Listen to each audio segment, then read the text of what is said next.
দক্ষিণবঙ্গের বীরভূম, মুর্শিদাবাদ, বর্ধমান, বাঁকুড়া, পুরুলিয়া এই জেলাগুলোর কিছু কিছু জায়গায় হালকা থেকে মাঝারি বৃষ্টিপাতের সম্ভাবনা এবং বাকি জায়গাগুলোতে কোনো কোনো জায়গায় হালকা বৃষ্টি হওয়ার সম্ভাবনা আছে। আগামীকাল কুচবিহার আর আলিপুরদুয়ার এই দুটো জেলার কিছু কিছু জায়গাতে বৃষ্টির সম্ভাবনা আছে। আর দার্জিলিং, কালিম্পং এবং জলপাইগুড়ি জেলার দু এক জায়গায় হালকা বৃষ্টি হওয়ার সম্ভাবনা আছে এবং উত্তরবঙ্গের বাকি জেলাগুলোতে আগামীকাল কিন্তু শুষ্ক আবহাওয়া সম্ভাবনা।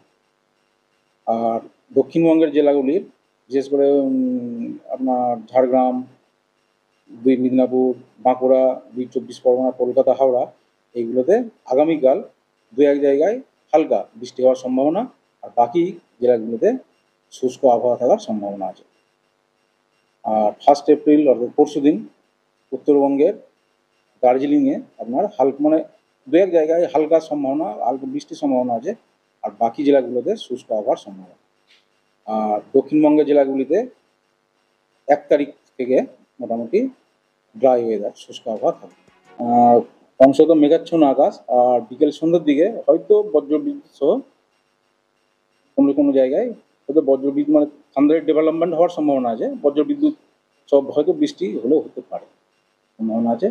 আর ম্যাক্সিমাম মিনিমাম হচ্ছে 34 আর 27, 35 আর 27 ডিগ্রি সর্বোচ্চ সর্বনিম্ন তাপমাত্রা থাকার সম্ভাবনা। আর আগামী 48 ঘন্টায় মোটামুটি দিনের বেলায় তাপমাত্রা 2 থেকে 3 ডিগ্রি পর্যন্ত বাড়ার সম্ভাবনা আছে, তারপরে একই রকম থাকবে। দাবি ত্যাগ এই চ্যানেল কোনো প্রচার করে না। হিংসাত্মক, ক্ষতিকারক বা অবৈধ কার্যকলাপ এই চ্যানেল দ্বারা প্রদত্ত সমস্ত বিষয়বস্তু শুধুমাত্র একটি শিক্ষামূলক উদ্দেশ্যের জন্য। ধন্যবাদ। শুভেচ্ছা টিম আমার বাংলা নিউজ।